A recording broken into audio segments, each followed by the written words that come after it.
Hello, my beautiful friends. I am Laurel Bleadon-Maffei with Illuminating Souls, welcoming you to this episode of Sleepy Bedtime Blessings, a podcast designed to help you rest, relax, and fall asleep, all while deepening in your connection with your beautiful team of angels who love you so. If we're meeting for the first time, welcome, and allow me to introduce myself. I am an angelic practitioner, a spiritual teacher, and an encourager of souls. One of the perks of having my own business is I get to give myself my own job title. So that is what I came up with, because if you know me at all, I am a very wordy girl, and why use one word if 5 can be used instead? So in the work that I do with Illuminating Souls, I love the name of my company as well because it aptly describes what we do. I teach classes over Zoom, and they're wonderful. It's not all linear learning. It's very much community building and bringing light workers together in community where we can have conversation and explore and spend time in the angelic energy, which is so powerful and uplifting and inspiring. And then I also offer one-on-one services. So there's the one-off angel sessions, and then a longer form of support, soul mentoring, which begins with a 12-week package, and we meet every week. And I support and mentor you and bring in the angels and help create a beautiful sanctuary for you as you move through a time of growth or transformation. And so there's lots of ways we can work together, and you can learn more at my website, illuminatingSouls.com, where you can also sign up for my mailing list, and you will be apprised of everything that I have going on. And then I also publish semi-regularly these days on my Facebook page. So all kinds of ways we can connect out in the ethers. But for now, the angels and I are coming together to create a beautiful, sweet, comforting space where you can replenish, where you can rest, and if this is your bedtime, where you can fall asleep. The reason I created a sleep podcast is because I listen to one every night myself, and I have for many years. And I love the genre. As most of you who listen know, when I was growing up, my bedroom was on the second floor. I shared a room with my sister when I was a little girl.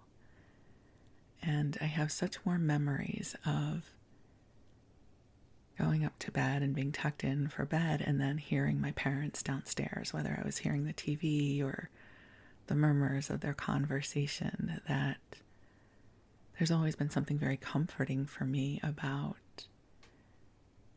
hearing mumbles, rambles, a soft, loving voice in the background that has helped put me to sleep. And so when I found sleep podcasts, the first one I ever found is Sleep With Me by Drew Ackerman. And that was the only one I listened to for several years, and I loved it so much. My favorite episodes that he would do were the personal journal episodes. That's what he called them, whether it was his reviews of the Trader Joe's flyers or telling a story from his life, or doing what he called real-time recipes, where he would invite us over and he would just act out the making of a meal together, and it felt so beautifully intimate, like I was spending time with a friend. it wasn't the kind of podcast where I had to learn something and pay attention. It was rambles, like beautiful, wonderful rambles, the kinds that we experience when we go out to lunch with a friend, or we're sitting in conversation with a group of people we love and we wander in and out of various topics. And so I knew that that's what I wanted this podcast to be. And then also I knew that I had to weave in the angels because that's what I do. That's my jam. And so Sleepy Bedtime Blessings was born. So the way each episode is structured is we start with the opening that we're in right now. It runs about 15 to 20 minutes, and I'll be bringing in the angels. They're already here, but I love sharing them with you. And then after that, we move on into story time. And each episode runs about an hour, so story time is usually somewhere around 40 to 45 minutes. And it is nothing important that you need to stay awake for, but I will endeavor to be good company for you. I might share with you stories from my own life, flip through the pages of an old community cookbook or TV guide, or read to you something that's in the public domain. And there are no loud noises, so I do my best to modulate my voice so that I'm kind of rambly, a little boring, maybe sometimes a little bit monotone, and that is with purpose, so that your consciousness has something to gently focus upon, so that you can transition from your waking consciousness into that beautiful mystery of sleep. And I've heard from many of you that you typically fall asleep during this segment, so however you use the podcast, you are welcome, because I also know that many of you listen during your waking hours while you are going about your day. So I'm just grateful to get to keep you company however and whenever you choose to listen. So as I record this episode, I just really would like to celebrate myself. I don't mean that egoically, but I am recording this. And it is early morning. My husband just left for work. And even though I was inclined to go sit on the couch and watch TV and crochet and use my old excuse of, I'll record that later. Does later ever work for anybody if you're procrastinating on something? I'm a terrible I'll do it later person because I never do. I love recording this podcast, just so you know. It's not something I resist. But my early mornings lately have taken on a different rhythm, and I love recording these episodes in the early morning because the world is quiet. I'm quiet. My mind has not had a chance to wake up and engage with the news of the day and, that kind of worldly rhythm. I'm still in my pajamas. It's still dark out. I can't hear a lot of noise in my periphery. And it's a wonderful time to record these episodes. So I'm just so happy I am sitting here right now with you and the angels, creating this beautiful bubble of love where we can connect. So I invite you to get comfortable in whatever way works best for you. To get cozy, to snuggle up, to maybe take a few deep breaths in and out. Just allowing yourself to come present to this moment and to know that this moment is filled with so much love for you. I don't think we have enough of an opportunity on a regular basis to pivot towards the presence of love. Because in the human experience, love can feel more elusive. One of the things I love so much about connecting with the angels is love is ever present. It's like the sun. You've heard me say that before. It comes, it flows without prejudice. It flows for you because you are precious in this world. And the universe is grateful for the gift of you. So again, just take a breath in, and I'm going to ask the angels to join us. They are already here, but I love sharing this ritual with you. So beautiful angels on high, I invite you to join us here. And I ask that you infuse this broadcast with waves of love and grace and healing and light in service to each of our beloveds who are listening to this broadcast. I ask that you lift from us anything that is not ours, any burdens we need not carry, and infuse us instead with goodness and joy and love and inspiration. So dear ones, just take a nice deep breath in. And if you have prayers or intentions you wish to share with the angels, we invite you to bring them into your heart now. Take all the time you need with this. Even if I am speaking, you just keep going with your prayers and intentions. And everything you bring into this circle of light will be amplified by your angels and by God. And while we are doing this, we are also generating beautiful prayers for you. Because the angels know what is going on in your life. They know all that you are navigating and all that is in your heart. And they pray with you and for you as well. I don't know about you, but I melt. I love when people pray for me. I mean, what an incredible concept that somebody might pray for us.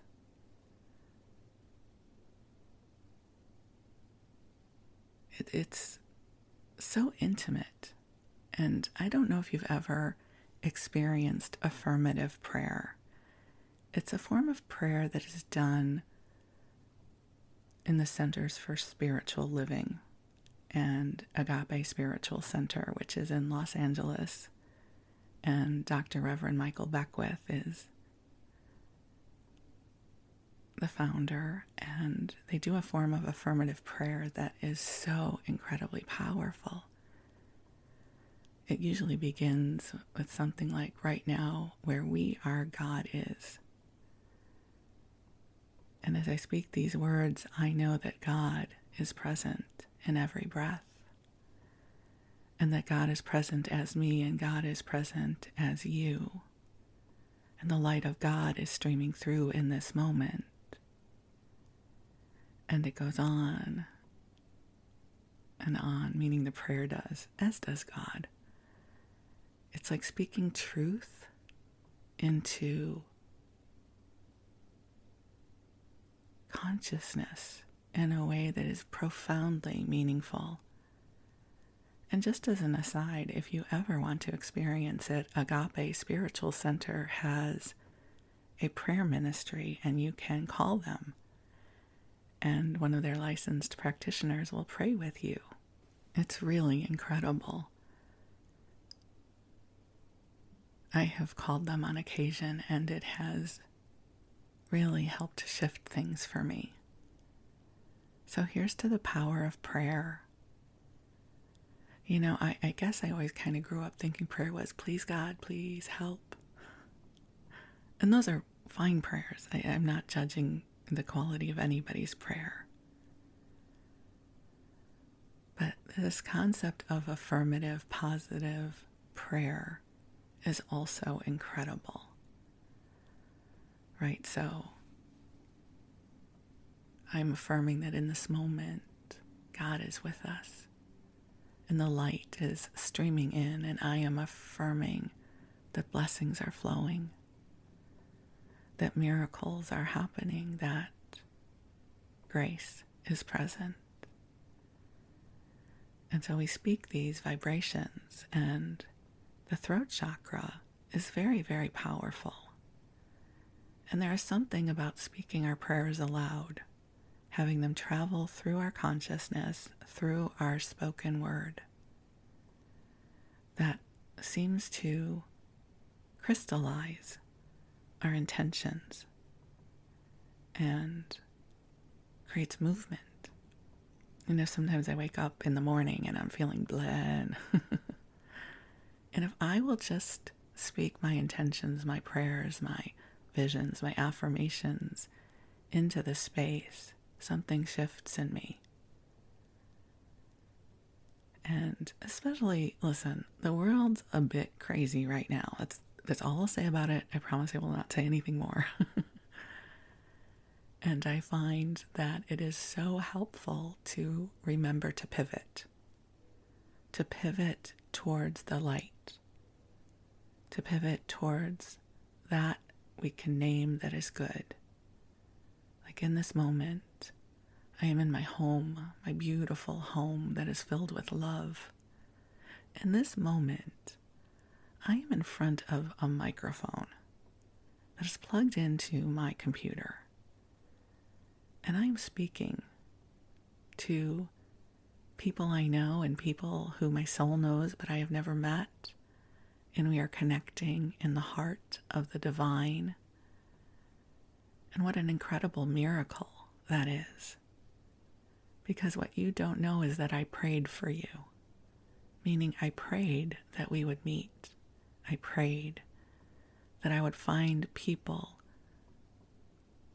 who felt like soul family. That I would find others who would share this journey with me. I don't know that I ever shared this with you before, but when I was first going through my awakening, I realized I had this fear that if I kept ascending, I really don't mean that to sound so egoist. It's not what I mean, but as I kept shifting in consciousness, as I kept reorienting within myself and to the world, that I would wind up being alone on a mountain.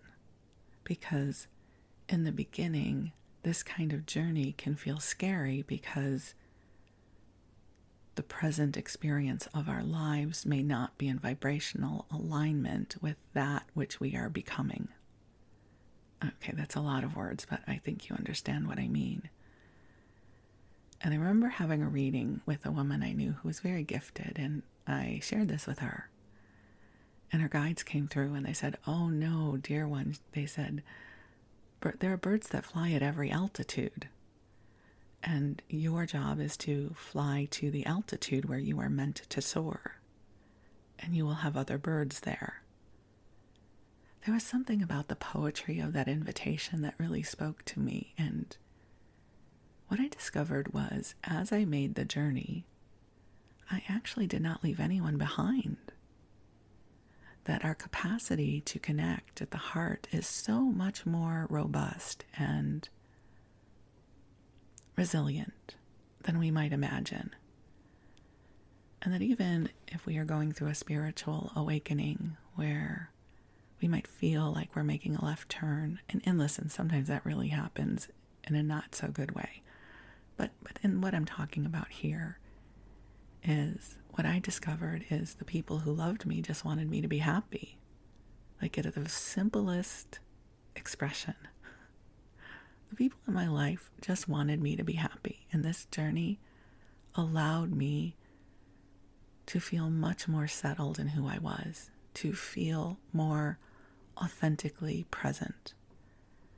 And so even though in the beginning it felt like I was pulling myself back from my life, it allowed me to become much more immersive in life. And so I don't even know how I got here. Wow. See, I told you we would be rambling. So There's space in the world for your authentic self. And your people who truly love you, whether they understand this journey or not, they will respond to your happiness and your fulfillment. And if they don't, then there's their own stuff happening. But to trust your path and to trust your spirit, to trust the beauty of all that you are. You are a beautiful, bright soul. You are a blessing here on earth. And I am so deeply, deeply grateful for the opportunity to spend this time with you. And so, my friends, I invite you to cozy on up and snuggle on in. And if this is your bedtime, I wish you the sweetest of dreams and just drift off whenever sleep comes for you. And if this is your waking hours, and if you are operating heavy machinery, please stay focused. And I will do my best to keep you somewhat amused as we head on into story time. So this story time was inspired by my journey to Trader Joe's yesterday because they have a new Fearless flyer. And since one of my very favorite episodes that Drew Ackerman would do on the Sleep With Me podcast is to go through the Fearless flyer, he inspired me to do the same. He doesn't publish those episodes very much anymore, and I don't know what it is that I'm mesmerized by what other people buy at grocery stores. So, okay, wait, I'm going to do a little segue here. Hold on, a little interlude. So, I have just started facilitating the most wonderful magical group called Crafting in the Light, which is inspired because I was sharing with some of the women in one of my other groups that I love to crochet prayer shawls for people and prayer blankets. Now, here's the thing. I used to think that prayer shawls were made for prayer. And then I learned they're made in prayer with prayer. That as you crochet or knit or weave, we're weaving our love into these shawls and blankets. And ooh, that was just right up my alley. And so I have been making them ever since. And so when I was sharing this, one of the women in the circle said, "Oh, will you do a knitting circle for us? I would love that." And I really didn't know what that would look like. And a few weeks ago, it formed. And I thought, oh, we're going to get together to craft. And there's going to be angels.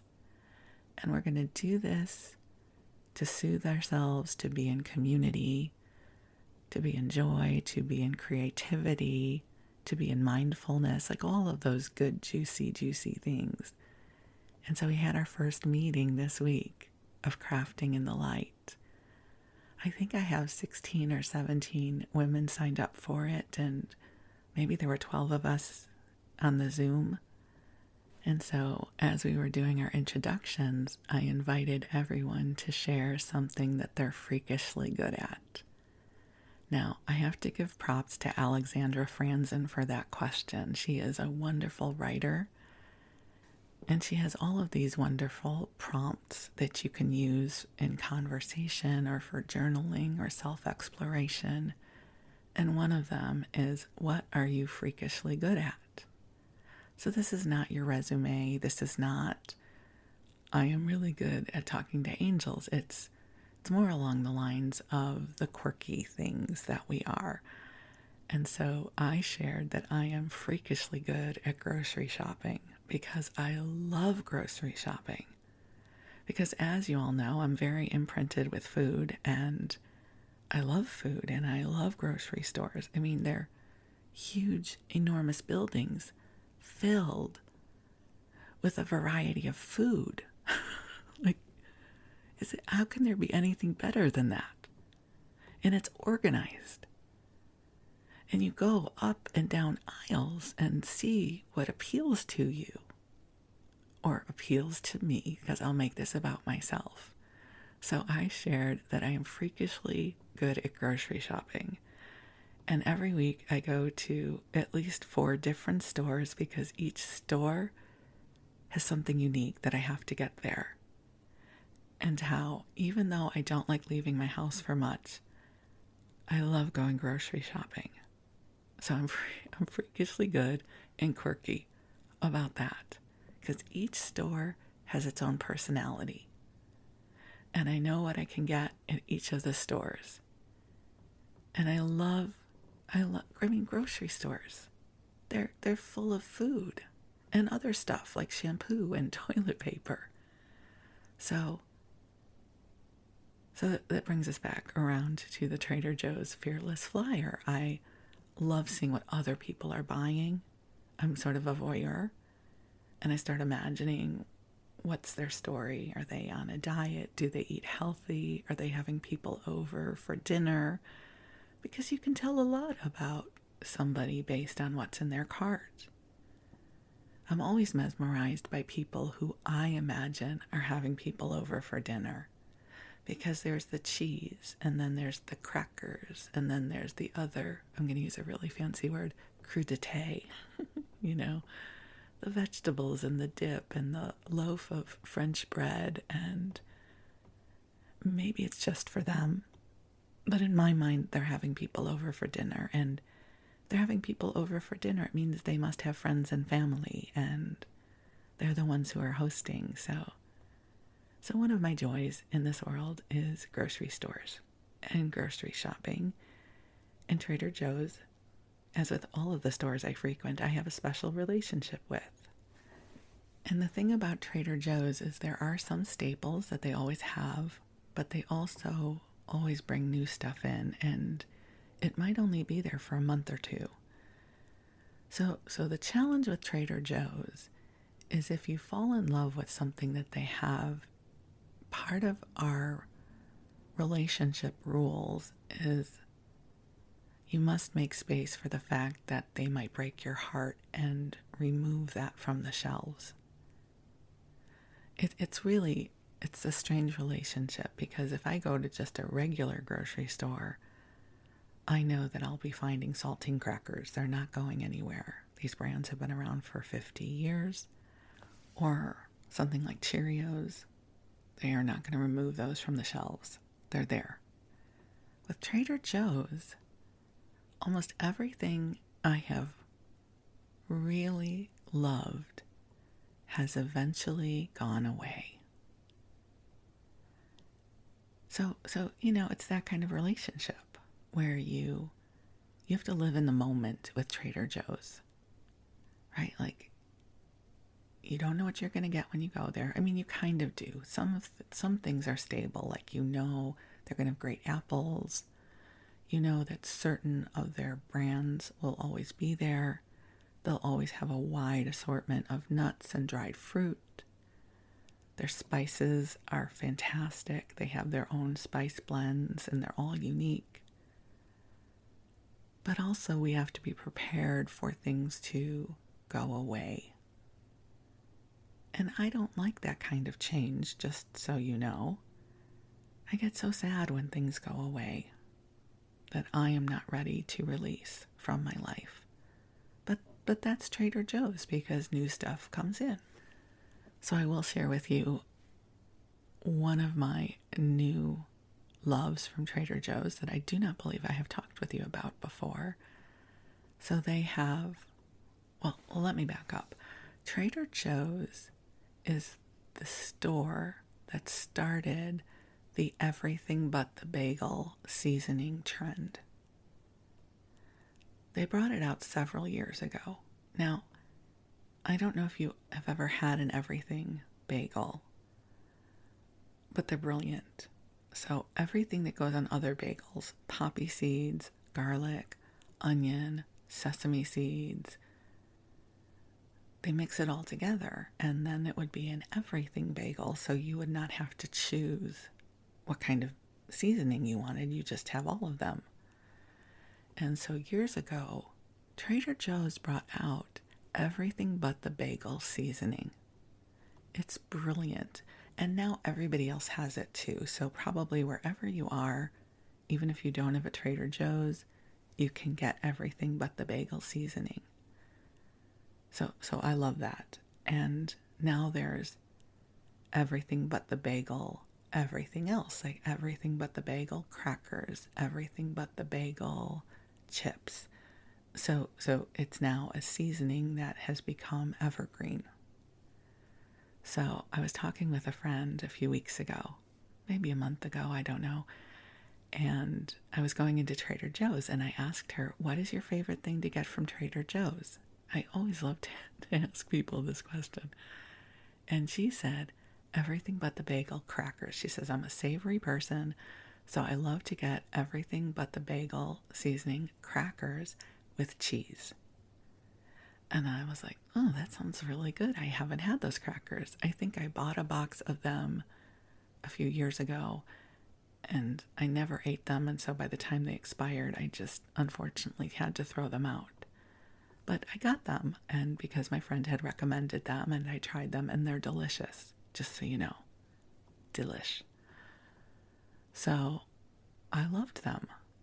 And so next time I went to Trader Joe's, I went to buy a couple of boxes because I am a stock the pantry kind of girl, that if I like something and it is shelf stable, I buy a couple to put into the room that we have designated partially as our pantry, in addition to being where my treadmill is and other things, but we store our extra food there.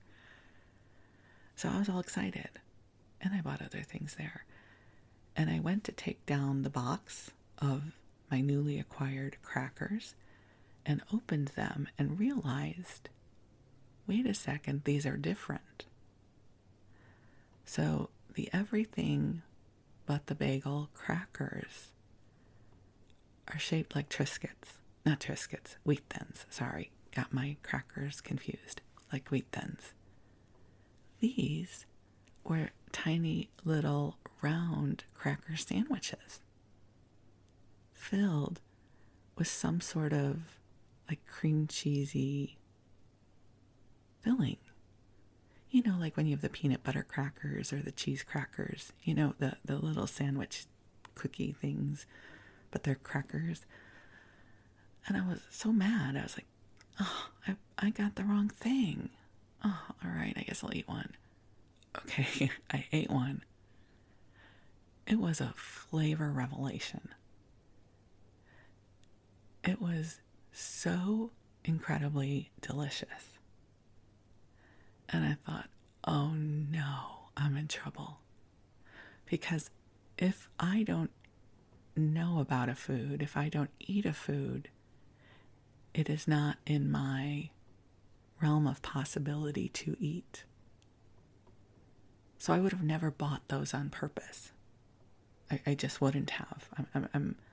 I'm mindful about what I bring into my sphere because I can get very obsessive about things. I know. It's a huge surprise, right? It really comes as no surprise. I know that. Okay, so back to these little morsels of deliciousness.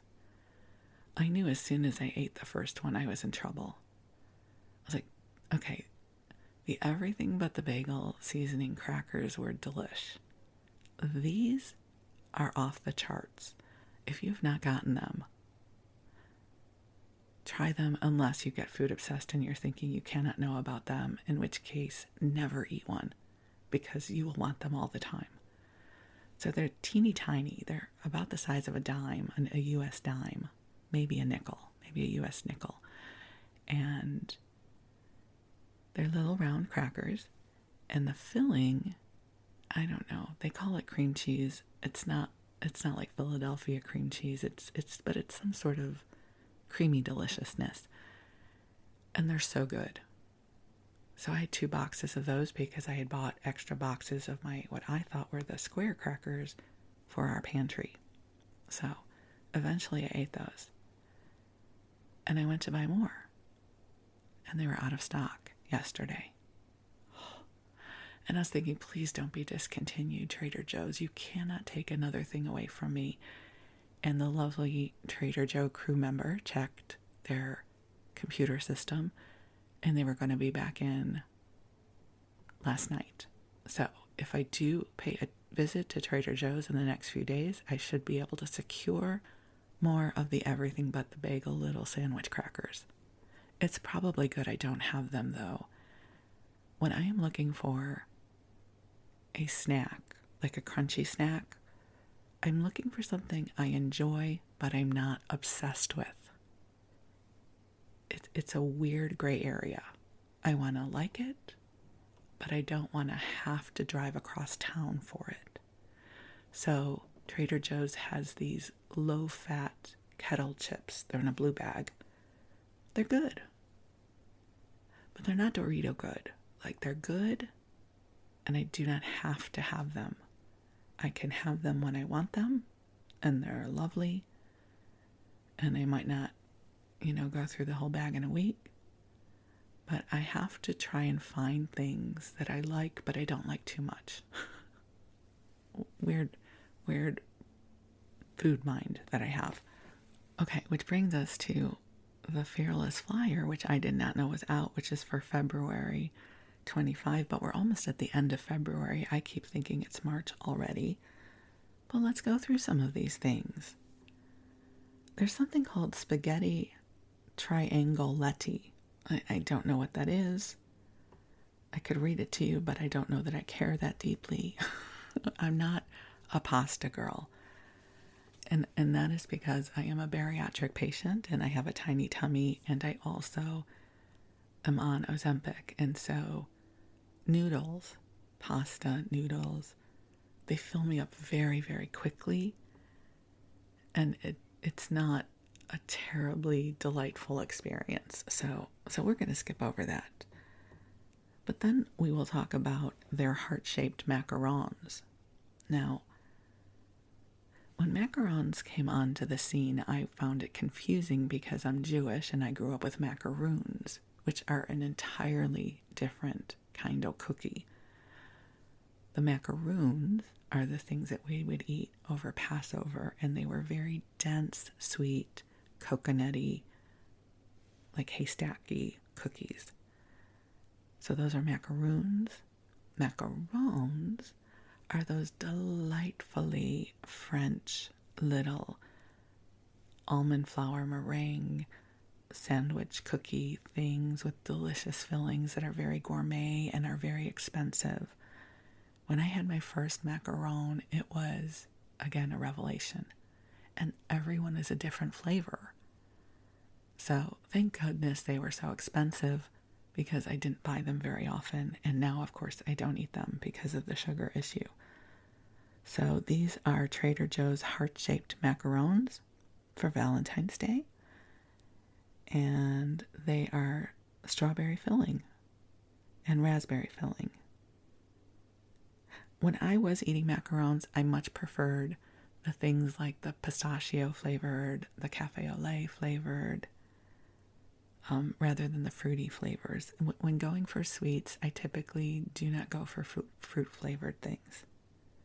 They also have dark chocolate bonbon cookies, which I saw somebody taste testing on TikTok, and they look delicious. But again, I will not be getting them.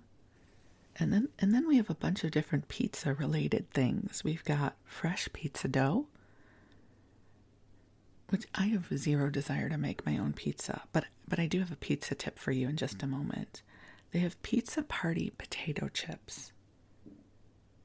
Does not sound good to me at all. So they're kettle chips. Let's see. These are Trader Joe's pizza party potato chips.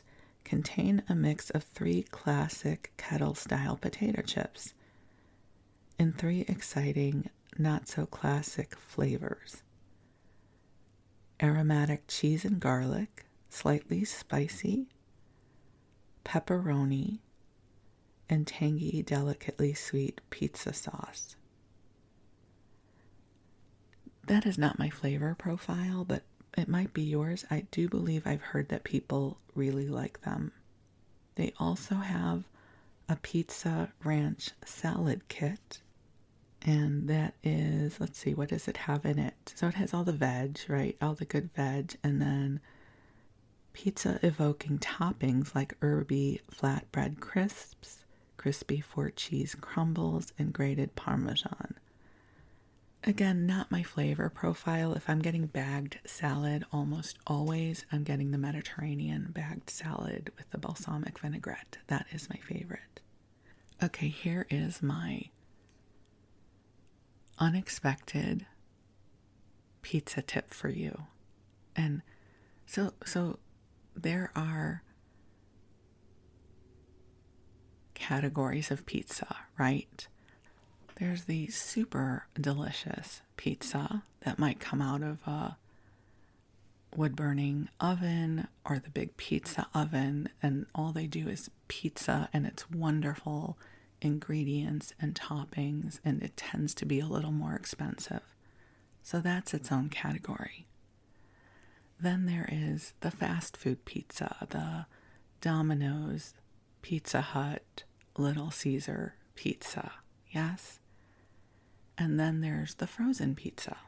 So if we take those three categories, I need to tell you about something that dwells between the frozen pizza and the fast food pizza. And that is 7-Eleven pizza.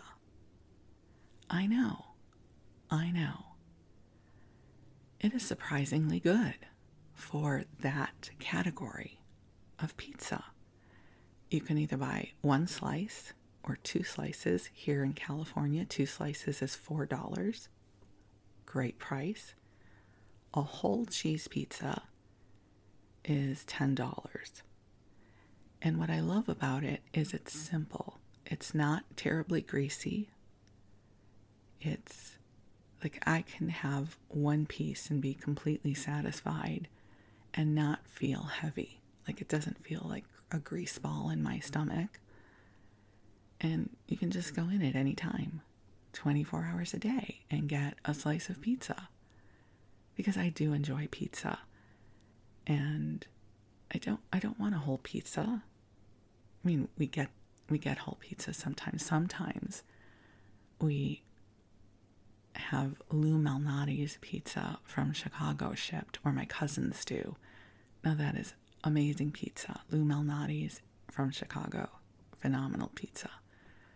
But if you're looking for something that fits in the fast food thing, and you don't need a whole pizza, and you don't want a frozen pizza, I highly recommend that you give 7-Eleven pizza a try. It's not spicy. It's like so, it's just so middle of the road pizza, but in the best way possible. Right? Like sometimes you just want a peanut butter and jelly sandwich on really good bread, not sourdough bread. I just mean like, some wheat bread, some white bread, and it's very satisfying. And that is how I feel about 7-Eleven pizza. You heard it here first. You have to tell me if you tried the 7-Eleven pizza, what you think of it. Okay, let's see what else I can get from the Trader Joe's frequent flyer. All right, there's some sort of savory tart that is in French, so I will not pronounce it because I'll do it badly, but it is topped with creme fraiche, caramelized onions, thinly sliced ham, and Gruyere cheese. I don't know if I've mentioned this to you, but my husband does not like onions. So I typically don't buy things that feature onions unless I'm going to eat the whole thing myself. And this doesn't appeal to me. All right, we've got some shredded cheese. We've got a Korean sauce, Yangnyeom sauce. I'm so sorry if I am mispronouncing it. Oh, Yangnyeom. Oh, I did pretty good. And what is it? It is gochujang, which I think is their red pepper sauce, sugar, and variations of savory spices. So again, not my flavor profile because I can't do spicy things. So far I'm kind of striking out with this. Trader Joe's frequent flyer, but you might be very excited about what I'm sharing with you. Shredded pepper jack cheese. Again, don't do pepper jack. So they have Peruvian 70% dark chocolate. The chocolate that I like is the one that is sweetened with coconut sugar. So Hu chocolate, H-U. I don't know if you've ever tried their chocolate. I like it. Also Dr. Bronner's chocolate. The good thing about only eating chocolate that is coconut sugar sweetened is you can't buy it everywhere. So I'm sort of limited in my access to it, which is a good thing. I just have to share with you this funny thing. I was reading through this, and this is the headline: beef and sweet potato stuffies. And I'm thinking, that sounds delicious, like a hand pie with beef and sweet potatoes. But it's for dogs. I was like, finally, Trader Joe's frequent flyer.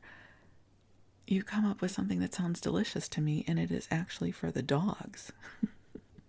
So, if you have a dog, perhaps they will enjoy that which I cannot have. They have come out with a whipped feta cheese that the people who do hauls and taste things on TikTok have enjoyed quite a lot. I don't know that I would get that, but I do love their feta crumbles, which I use to augment the feta crumbles in the Mediterranean bagged salad, because you can never have too much feta in your salad, because I am my mother's daughter. She loved feta cheese in her salad. They have brie. Again, I don't buy brie because I'm the only one who eats that kind of cheese in my house, and I do not need that. Chili crackers. Again, if it says chili on it, I'm not getting it. Unless it is actual chili con carne, like with beans or something, but not if it is chili flavored, because it usually indicates it's spicy, and I don't do spicy well. They have come out with the Hold the Mini Strawberry Ice Cream Cones. I don't know, have you ever had the Hold the Cones? So if you are not within the vicinity of Trader Joe's, what they are is they're these teeny tiny little ice cream cones. Like almost an amuse-bouche, is that how you say it? Amuse-bouche, I think. Like a little tiny nosh of an ice cream cone. And so you've got the ice cream cone and the little ice cream and then the chocolate covering. And I did have one back in the day, and they're delicious. And this one has strawberry ice cream, which I would not get excited about, because why would I choose strawberry ice cream when there's the opportunity to have chocolate, is my personal philosophy. But you might be a strawberry person, so I do not mean to tarnish your love of strawberry things, but for me, I would much prefer a different flavor. They have raspberry mousse cakes. Again, wouldn't get excited about that. Ooh, okay, this would be my thing. Butter cookies, exclamation point, from France, exclamation point, dipped in dark chocolate, exclamation point. That's how the headline is written. So there you go. What's not to love? I can't eat them, but I'm going to just dream about them for a moment. So they are from France, so of course they're better, right? They have French butter. 13% of the recipe is French butter. Lovely. Dipped in dark chocolate, 40% of the recipe. So we're at 53% of the recipe is French butter and dark chocolate. Okay. See, it's good that I've never had them, because I will not obsess about them. I will never nibble on one, because then it will become a part of my repertoire, and that would be bad. But I share the delight, the potential delight with you. Then they have peanut butter protein granola. I don't know if I've had that. I am presently obsessed with the Purely Elizabeth granola, because they have the tiniest of chocolate chips in them. And it's delicious. I don't eat a lot of it, just, a little bit. But they don't sell it at Trader Joe's, so you have to get that elsewhere. They have freeze-dried raspberries. which I would imagine would be good in granola or in cereal or something. They're saying, let's see, what should we eat it with? They say great for mixing into muffin, pancake, or waffle batter. I love that Trader Joe's assumes that I make such things. Let me see. Do I make muffins? Mm-mm. Do I make pancakes? Nope. Or waffles? But thank you, Trader Joe's, for giving me the benefit of the doubt that I would actually make such things. They then have teeny tiny tomatoes for a great big value. So if you've been listening long enough, you know that in the summer, my husband Wes goes to town in terms of growing tomatoes for me and then all of our neighbors. They are the most delicious tomatoes. We have different varieties that ripen at different times of the summer, and they're just delectable morsels of goodness. And so if you can only imagine what it is like to go to a supermarket tomato after that, but alas, it is the winter. So I did buy 2 Trader Joe's Roma tomatoes yesterday to put on sandwiches. And I already know they will not have good flavor, but they will just have the slightest hint of acidity, of tomato-y-ness, the hint o' tomato for my sandwich. So I can't get excited about anybody's tomatoes other than my husband's and to my cousin who listens, my cousin Kathy, because I have 2 cousins who listen. My cousin Susie in Los Angeles and my cousin Kathy in Campbell. So my cousin Kathy has had Wes's tomatoes because we always share them with her when we see her. So she can attest that all other tomatoes pale in comparison to Wes's tomatoes. Okay, they also have sliced seedy multigrain bread. I saw that yesterday. It looked good. Again, our bread of choice in this, I don't know, again, I haven't shared, anyways. Okay, our bread of choice in this house is sourdough. There's a specific brand of sourdough bread that is here in the North Bay, in the San Francisco area, and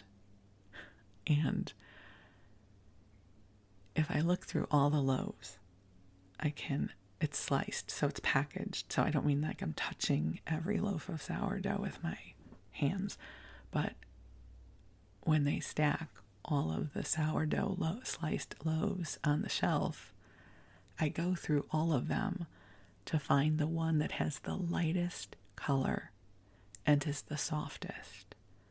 Because even if they're all cooked in the same oven, there will always be 1 or 2 loaves that somehow are not as well done. And the amazing thing about the softer, lighter loaves is they make the most delicious sandwiches. And the bread stays soft for like the whole week. So I am that crazy person when I go into the grocery store to buy my sourdough bread. I go through all the loaves and I look for the one that is the lightest. So I scan the shelf. I look for the lightest loaf, and then I just give it a little squeeze. Not obnoxious, just like a little firmness test. And I get so excited when I get a good loaf. So another little quirky thing, and I guess I could say something I'm freakishly good at, picking out the best loaf of the sliced sourdough sandwich bread. Very good at that. So I would never do Instacart because nobody else would ever do that for me. This is why I love grocery shopping. Okay. And they have Cara oranges, which are delicious. I don't do very well with citrus, but I did get a couple from the farmer's market that were delish. They have some miso ginger broth, which I'm sure is delicious. I just cannot get excited about it. Cookies and cream pretzel slims. That sounds lovely. I do love a pretzel slim. I get the everything pretzel slims, like the everything but the bagel pretzel slims, and they are delicious dipped in peanut butter. as a snack. Just thought I would tell you that. They have 2 different dips, guaca salsa, which I'm assuming is a blend between guacamole and salsa, and white queso. I'm not a queso person. I've had it. It's fine. I don't crave it. And I typically do not like store-bought guacamole. So I would not get either one of those. All right. And then we've got some beauty stuff. Rose oil hand cream. I do not do well with anything that is rose scented. If it's a rose in the garden, I'm fine. But I mean rose scented soap, rose scented shampoo. I don't do well with that. I'm very scent sensitive. And they have a leave-in conditioner that people are saying is really good, although I did not buy it. And then we have the Trader Joe's crossword puzzle, which I don't ever do. Do any of you do that? Okay, but here's one. Let's do this one together. One down is the 1988 film starring Tom Hanks. It's 3 letters. It has to be big, right? That was a sweet movie, although kind of weird. I'm not going to get into it, but there was a certain part of the storyline that I found very problematic. But that's just me. Again, we won't talk about that. And I'm not finding anything else that I'm excited to explore on this crossword puzzle. But I do like a good, easy crossword puzzle because then I get to feel very smart. Okay, and then this is a great name, The Rainbow Connection. When we first introduced Trader Joe's Rainbow's End trail mix to our shelves back in 2000, it set the bar for how sublime, phenomenal word, right? Sublime, a simple trail mix could be, with its minimalist mix of peanuts, almonds, raisins, and candy-coated milk chocolate gems. I'm old enough that I remember when I thought trail mix was healthy. Anybody else that old? Like, it's good. It has raisins and peanuts and almonds and maybe some chocolate, and then we reached the stage of life where things had calories on it, and discovered just a handful of trail mix could be 250 calories. But I'm that old. I am that old that I believed that things like French onion soup were good for you because it's soup. That a salad drenched in blue cheese dressing, good for you. It's a salad. And trail mix, good for you. Now, I don't mean to say that they're bad for you. So I'm not making food bad. I just mean for a girl that was perpetually dieting, I did not understand the choices I was making back in the day. So I still love trail mix, different kinds of trail mix. It's a bite of deliciousness because, it's all mixed up. And that, my friends, brings us to the end of this exploration of the Trader Joe's Fearless Flyer from February. I do not know if they will have one in March, which feels like we're already in. But it is February still. So, in the hour that I've been recording this with you, the sun has come up on a new day, and you might be already sleeping and having lovely dreams. Or maybe you're going for a walk with your dog. Oh, and one other little observation I can make is my neighbor's orange tree or lemon tree is filled with fruit. How lovely to look out my window and see that. So, life is good. Life is life. And in this moment, the sky is beautiful. And I am with you. And I acknowledge the blessing of this moment. So, my sweet friends, thank you so much for listening to this episode of Sleepy Bedtime Blessings. And I'll be back again soon with another episode for you. In the meanwhile, thank you for listening. And I wish you the sweetest of dreams. I wish you love and miracles and goodness and serendipity, all of the magical, awesome things that life has to offer. So thank you again, and we'll be back together soon. I love you.